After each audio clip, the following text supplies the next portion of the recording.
you don't notice it happening.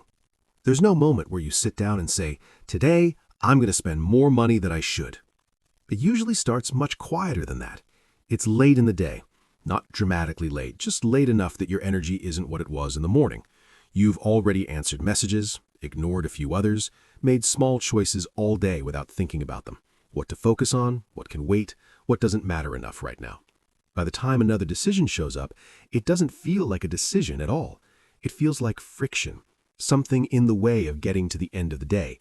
So when there's an option that removes that friction, you don't argue with it. You accept it.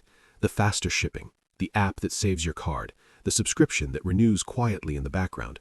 None of it feels irresponsible. In fact, it often feels sensible.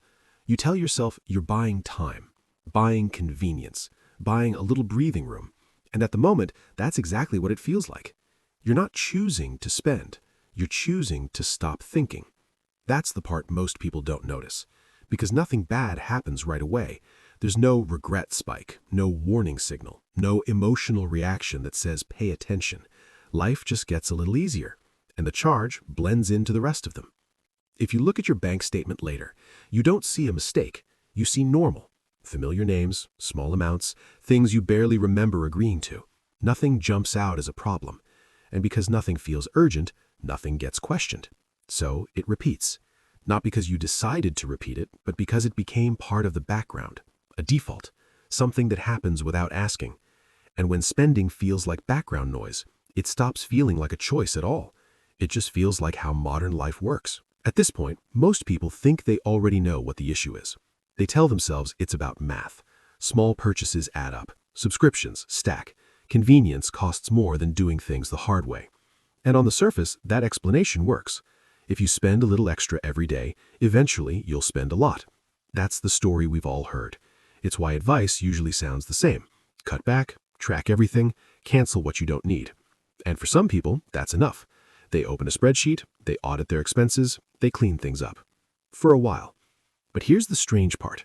Most people already know this. They already know delivery costs more than cooking. They already know subscriptions add up. They already know convenience isn't free. None of this is hidden information, and yet the behavior doesn't really change. The same charges come back. The same services stay active. The same habits repeat, even after the math is clear, even after the realization, which raises an uncomfortable question. If this were just a numbers problem, why doesn't understanding the numbers fix it? Why do people who know exactly where their money goes still feel like it keeps slipping away? Why does awareness fade so quickly? Because if the issue were purely financial, the solution would be simple. You'd notice the cost, you'd adjust, and you'd move on. But that's not what happens. Instead, something else takes over. You start telling yourself things like, "It's not that much. I'll deal with it later. I'm just busy right now. I'll fix it when I have more time."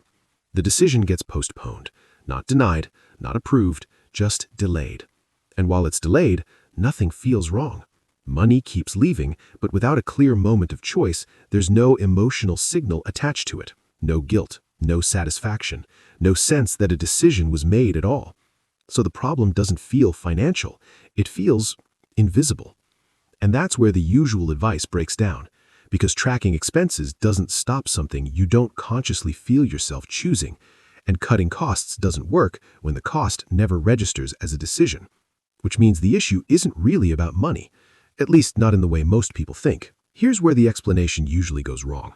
People assume the issue is what they're buying, or how much they're buying, or how often. But that's not where the real shift happens. The real change happens earlier, before the purchase, before math. It happens in the moment where a decision could have been made and wasn't.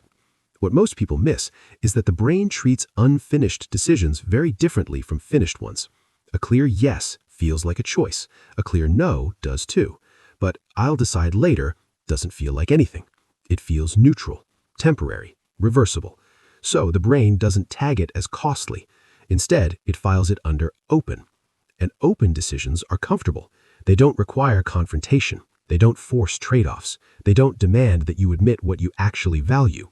So your mind keeps them open, especially when you're tired. This is where fatigue matters. Not physical exhaustion, mental exhaustion. By the end of the day, your brain has already made hundreds of micro choices: what to answer, what to ignore, what deserves attention. Each one uses a small amount of energy. And when that energy runs low, your brain looks for ways to delay effort, not to avoid responsibility, but to conserve resources. That's when postponement becomes appealing. Not deciding feels easier than deciding. And because postponement feels harmless, it doesn't trigger resistance. But money systems don't recognize postponement. They only recognize permission. If something is set to continue, it continues. If something isn't actively stopped, it runs. So while your brain experiences later as a pause, your finances experience it as a green light. Silence counts as consent. And once that pattern sets in, something subtle happens. You stop seeing these costs as choices. They start feeling like background conditions, things you don't actively pick, but also don't actively reject. Which means the issue isn't that convenience is expensive. The issue is that postponement removes the feeling of choosing. And without the feeling of choice, there's nothing to interrupt the behavior. Once postponement becomes the default, it stops being a temporary state. It becomes the environment. At first, it's just one thing you didn't finalize, one service you meant to revisit, one upgrade you didn't actively reject. Nothing changes immediately. So your brain learns something important. It learns that not deciding has no consequences, no discomfort, no urgency, no penalty, which makes it easier to repeat. The next time a similar situation appears, your brain remembers the last outcome. You didn't decide, nothing bad happened. So it does the same thing again. This is how habits form, not through intention, not through commitment, through repetition without friction. Over time, these defaults stack. They stop being exceptions and start becoming structured. Your money isn't leaving because you're choosing to spend more. It's leaving because systems are continuing what was never stopped. And the longer something runs, the harder it feels to interrupt. Not because stopping is difficult, but because stopping forces awareness.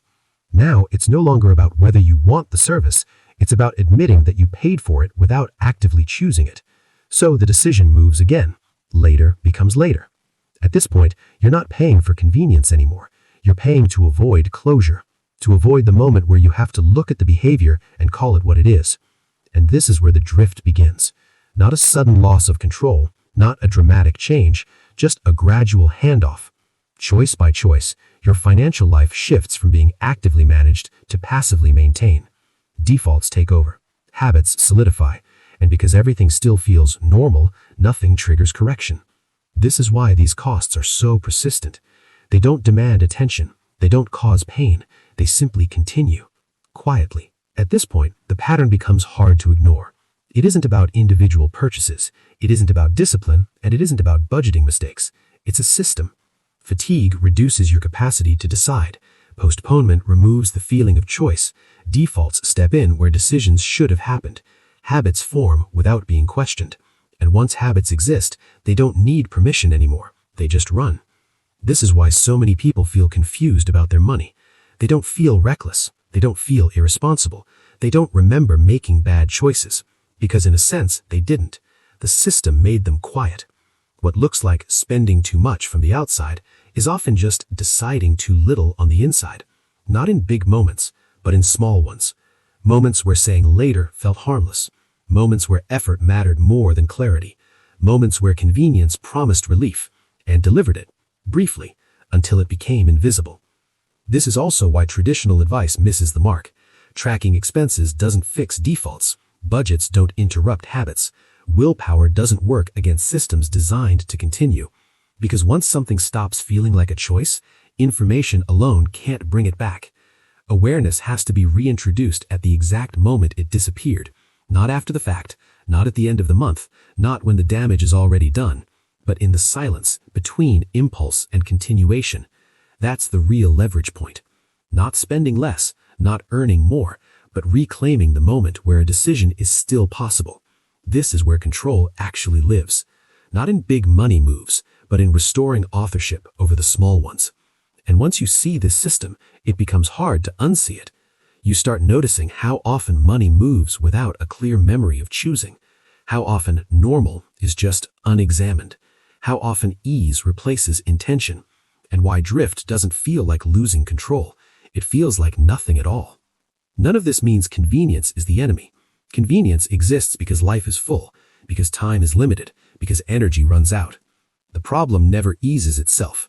The problem is what happens when ease replaces awareness, when decisions stop feeling like decisions, when continuation feels safer than clarity, when money moves without leaving a memory behind. That's where control quietly slips away.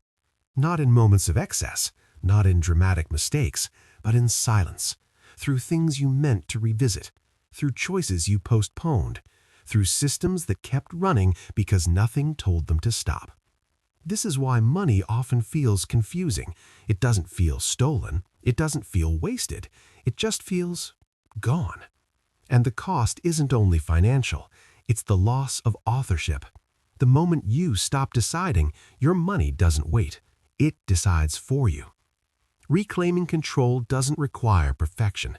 It doesn't require discipline, and it doesn't require cutting everything out. It starts with noticing, with recognizing the moments where effort feels heavier than paying, with realizing that later is still a decision, just one you didn't consciously make. Because awareness isn't about restriction, it's about participation. And the difference between drifting and directing your money is often hidden in the smallest moments, the easiest ones, the ones that don't feel important enough to question.